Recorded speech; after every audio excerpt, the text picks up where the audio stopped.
یہ کوئی دیومالائی قصہ نہیں، یہ سچ ہے۔ جس شہر کے لوگ خود کو چالاک سمجھتے تھے، وہاں ایک اجنبی آیا اور صرف عقل بیچ کر سب کو خاموش کر گیا۔ وہ اجنبی کون تھا؟ ایک یتیم نوجوان جو باپ کی موت کے بعد اپنے گاؤں سے بے نامی کے ساتھ نکلا، جس کے کندھوں پر نہ خاندان تھا نہ سرمایہ، صرف ایک خیال تھا کہ شاید اگر لوگ اپنی عقل کھو بیٹھے ہیں تو کوئی ایسا ہو جو اسے بیچ سکے۔ لوگ ہنسے، مذاق اڑایا، پتھر بھی مارے، لیکن ایک دن ایک خریدار آیا، پھر دوسرا، پھر دربار تک چرچا ہوا، اور آخرکار اس کا ایک جملہ ایک بادشاہ کی جان بچا گیا۔ وہ جملہ کیا تھا؟ وہ عقل کتنے میں بکی؟ اور وہ نوجوان ایک دن خلیفہ کے سامنے وزیر بن کر کیسے کھڑا ہوا؟ گاؤں کے ایک سادہ مٹی کے کچے گھر میں دھوپ چھن رہی ہے۔ بوڑھا عمران چارپائی پر لیٹا ہے، سانسیں دھیمی ہو چکی ہیں۔ سامنے بیٹھا نوجوان فارس، آنکھوں میں خوف، دل میں بے یقینی۔ عمران کے ہونٹ لرزتے ہیں، بیٹا کبھی کسی پر بوجھ مت بننا۔ یہ الفاظ آخری نکلتے ہیں۔ چند لمحوں بعد گھر کی فضا میں صرف سناٹا ہے۔ فارس بے صدا روتا ہے۔ جنازے کے بعد گھر کا صحن سنسان پڑا ہے۔ پڑوس کی چند عورتیں واپس جا چکی ہیں۔ فارس خاموشی سے اپنے والد کی تصویر کو دیکھ رہا ہے۔ آنکھوں میں بے بسی کا طوفان ہے۔ دل میں یہ سوال گونجتا ہے، اب کون ہے میرا؟ تنہائی جیسے اس کے وجود سے لپٹ گئی ہو۔ گاؤں کا ایک درد مند بزرگ ہاتھ میں لٹھ لیے فارس کے پاس آتا ہے۔ وہ کہتا ہے، بیٹا موت اللہ کی امانت ہے، اب تمہیں ہی عمران کی ذمہ داریاں اٹھانی ہوں گی۔ فارس سر جھکا کر آنسو ضبط کرتا ہے، جیسے اندر ہی اندر وہ بالغ ہو رہا ہو، زبردستی۔ فارس والد کی پرانی کرانے کی دکان کھولتا ہے۔ گرد آلودہ الماریاں، پرانی تولنے والی ترازو، خالی تھیلے۔ وہ دن بھر آوازیں لگاتا ہے، مگر کوئی گاہک نہیں آتا۔ شام کو وہ تنہا دکان بند کرتا ہے، آنکھوں میں وہ سوال، اب کیا ہوگا؟ رات کو وہ کھچڑی کے ایک پیالے کے ساتھ بیٹھا ہے۔ آنگن میں اندھیرا، چھت پر ستارے۔ دل میں خیال آتا ہے، اگر ایسے ہی رہا تو 2 وقت کی روٹی بھی نصیب نہیں ہوگی۔ وہ ماں باپ کا دیا گیا صندوق کھولتا ہے، صرف تھوڑے پیسے بچے ہیں۔ صبح کی پہلی روشنی میں وہ دکان بیچنے کا اعلان کرتا ہے۔ محلے والے حیران ہوتے ہیں، لیکن فارس خاموش ہے۔ اس نے دل میں فیصلہ کر لیا، یہاں کچھ نہیں بچے گا، نئی زمین، نئی قسمت تلاش کرنی ہے۔ ہاتھ میں پیسوں کی تھیلی وہ گاؤں سے نکل پڑتا ہے، ایک نئی کہانی کے آغاز کی طرف۔ فارس کئی دنوں کے سفر کے بعد ایک بڑے شہر میں داخل ہوتا ہے۔ چہرے پر تھکن ہے، مگر آنکھوں میں امید کی چمک باقی ہے۔ شہر کے اونچے مینار، مصروف بازار اور تیز بولیاں، سب کچھ نیا، سب کچھ اجنبی۔ دل میں ایک ہی سوال، کیا یہاں میری قسمت بدلے گی؟ فارس بازار کے چکر لگاتا ہے، ہر طرف مہنگائی، لوگ دولت کے پیچھے دیوانے۔ وہ مختلف دکانوں کے کرائے پوچھتا ہے، ہر جگہ قیمتیں ہوش اڑا دینے والی۔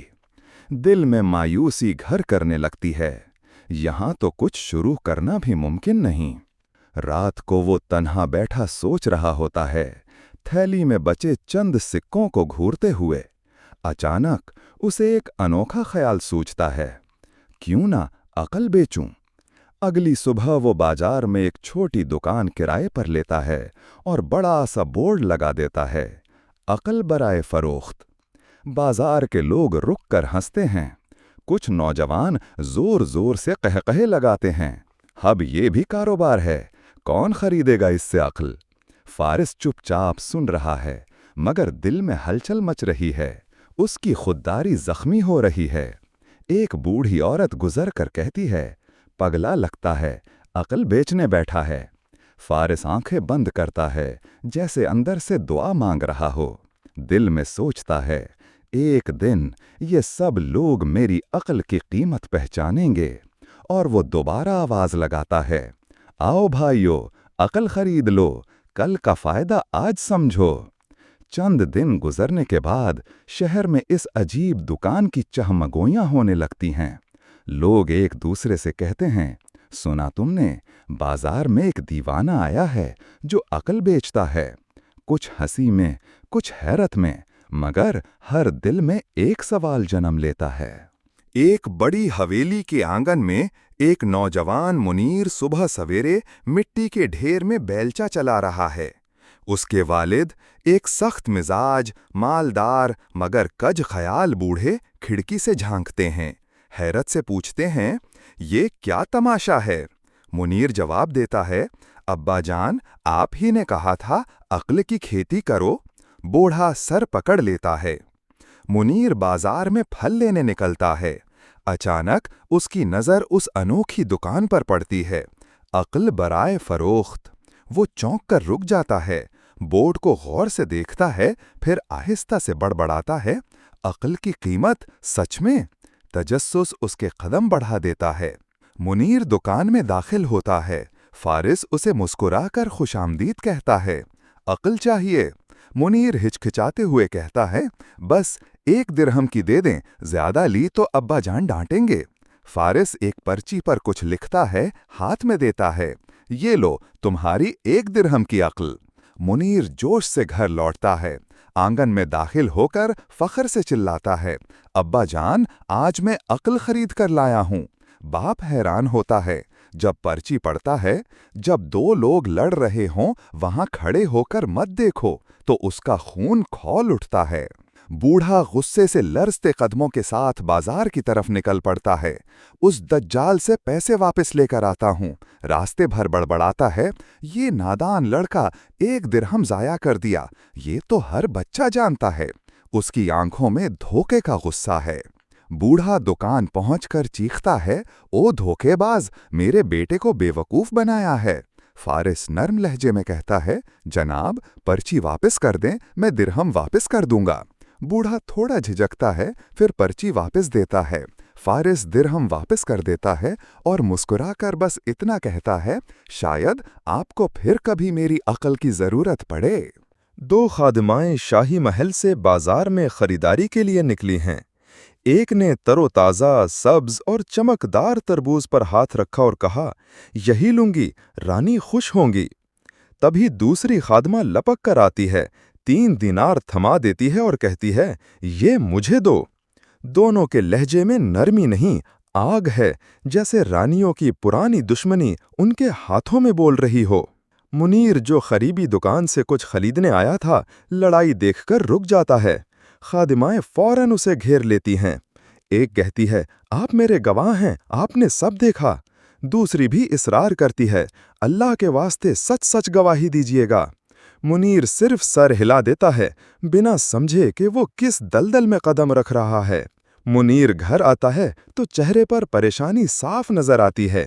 وہ سب کچھ اپنے باپ کو بتاتا ہے۔ بوڑھا ماتھا پیٹ لیتا ہے، کم بخت، تجھے عقل کی پرچی واپس نہیں لینی تھی، اسے سمجھنا تھا۔ دونوں خوف میں ڈوبے ہیں۔ اگر رانیوں کے سامنے جھوٹ بولا یا سچ بولا، دونوں حالتوں میں موت پکی ہے۔ خوف کے مارے دونوں باپ بیٹا دوڑتے ہوئے دوبارہ فارس کی دکان پر پہنچتے ہیں۔